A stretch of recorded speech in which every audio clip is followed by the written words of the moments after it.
આજના ફરાળી ભજીયા બની જશે ફક્ત 10 જ મિનિટમાં, અને તે પણ કંઈ પણ પલાળવા પીસવાની ઝંઝટ વગર. અને ટેસ્ટમાં તો એટલા બધા સરસ બને છે કે તમે આને ફરાળ વગર પણ જરૂરથી બનાવવાના જ છો. અચાનકથી જો કોઈ મહેમાન આવી જાય કે પછી ઇન્સ્ટન્ટ કંઈક ફરાળી બનાવવું હોય તો આ ભજીયા આપણી મદદે આવે છે. જય શ્રી કૃષ્ણ મિત્રો, કેમ છો તમે બધા? તમારું ખૂબ ખૂબ સ્વાગત છે ચાર્મીઝ ગુજરાતી રસોઈમાં. તો આજની આ એકદમ જ ઇન્સ્ટન્ટ ફરાળી ભજીયાની રેસીપી શરૂ કરીએ. અને જો હજી સુધી તમે મારી ચેનલને સબસ્ક્રાઇબ ન કર્યું હોય તો જરૂરથી કરી લેજો. નોટિફિકેશન મળે તેના માટે બેલનું આઇકન જરૂર દબાવજો. અને આજનો જો આ વિડીયો પસંદ આવે ને તો તેને એક લાઈક કરી દેજો અને તમારા ફ્રેન્ડ્સ અને ફેમિલીમાં શેર. તો ચલો રેસીપી શરૂ કરીએ.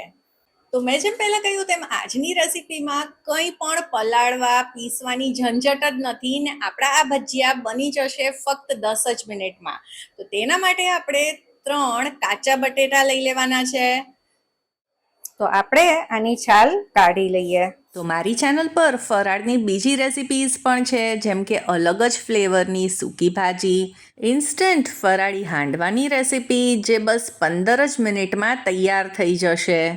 વ્રત, ઉપવાસ, સોમવાર, 11 માટેની ફરાળી થાળીની રેસિપી, સાથે જ ઘણી બધી નાસ્તાની રેસિપી, મીઠાઈની રેસિપી અને સવાર સાંજે બનાવી શકીએ એવી રેસિપીઝ પણ છે, તે જરૂરથી જોજો. તો હવે બટેટાને આપણે છોલી લીધા છે. આપણે આને એક વખત ધોઈ લઈએ.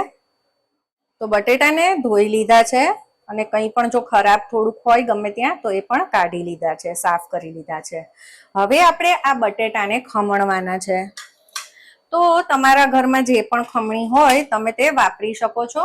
તો અહીંયા મેં મીડિયમ કાણાવાળી ખમણી લીધી છે. તો આપણે આ બટેટાને ખમણી લઈએ. તો આ ભજીયાનું બેટર તમારે બનાવીને પહેલેથી નથી રાખવાનું. જ્યારે પણ ભજીયા તૈયાર કરવા હોય ત્યારે જ આ રીતે બટેટાને ખમણવા, કેમ કે આપણે આ ખમણીને બટેટાને પાણીમાં નથી રાખવાના. એટલે જ મેં પહેલા બટેટાને ધોઈ લીધા છે, જેથી કરીને આપણે પછીથી તેને ધોવા ન પડે. તો આપણે આ 3 બટેટાને ખમણી લઈશું.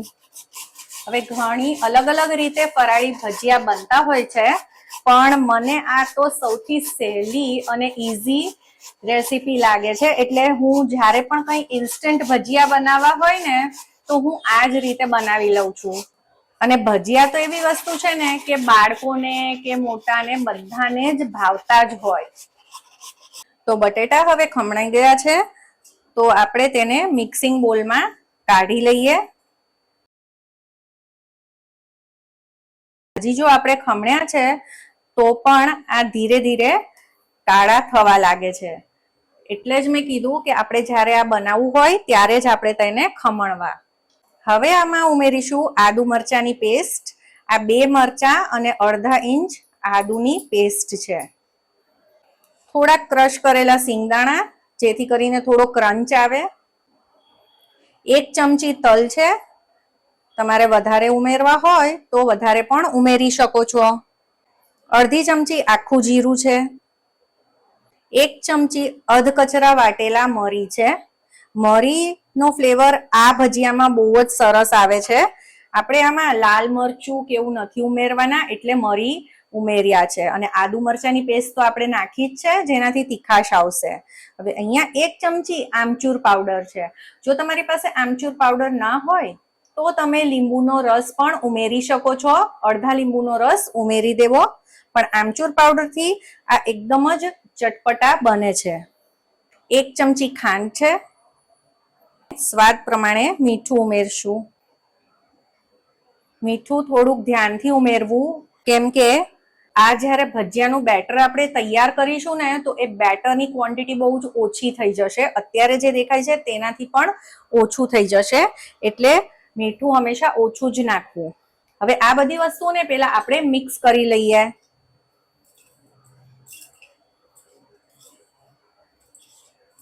હવે આ જ્યારે આપણે મિક્સ કરતા હોઈએ ને ત્યારે એક તરફ આપણે ગેસ ઉપર તેલ મૂકી દેવું ગરમ કરવા.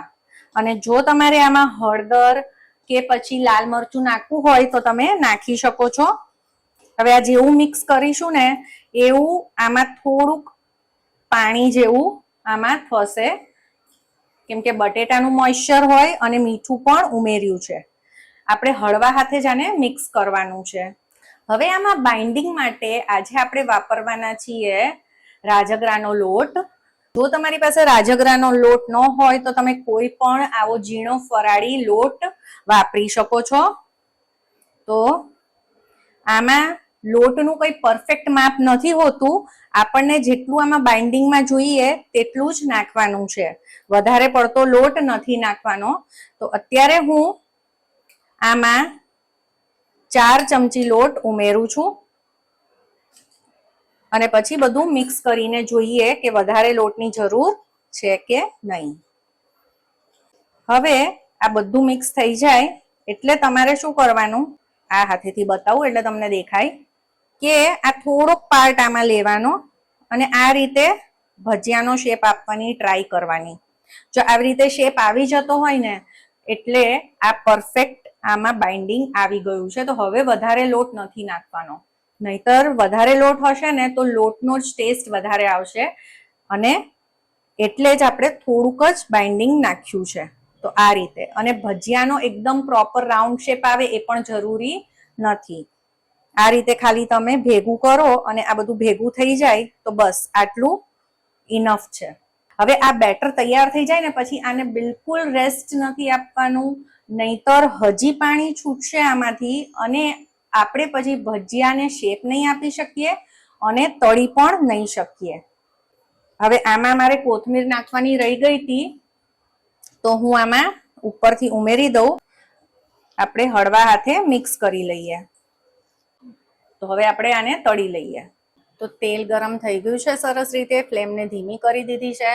અને હવે જો હજી એક વખત તમને બતાવી દઉં કે આપણે થોડોક પાર્ટ લેવાનો અને બસ આવી રીતે, એકદમ જ પ્રોપર શેપ દેવાની જરૂર નથી, આપણે બસ આંગળીઓની મદદથી આમ કરીશું એટલે એ સરસ ભજીયા જેવું બની જશે.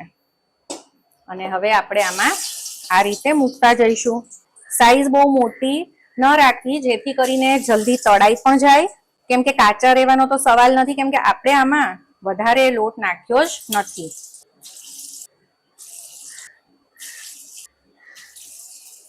અત્યારે આપણે આને 1 કે 2 મિનિટ માટે હલાવશું નહીં, જેથી કરીને નીચેથી સરસ રીતે તળાઈ જાય અને કાચું ન રહે. નહીતર શું થશે કે આપણે એને પલટાવા જશું ને તૂટી જશે.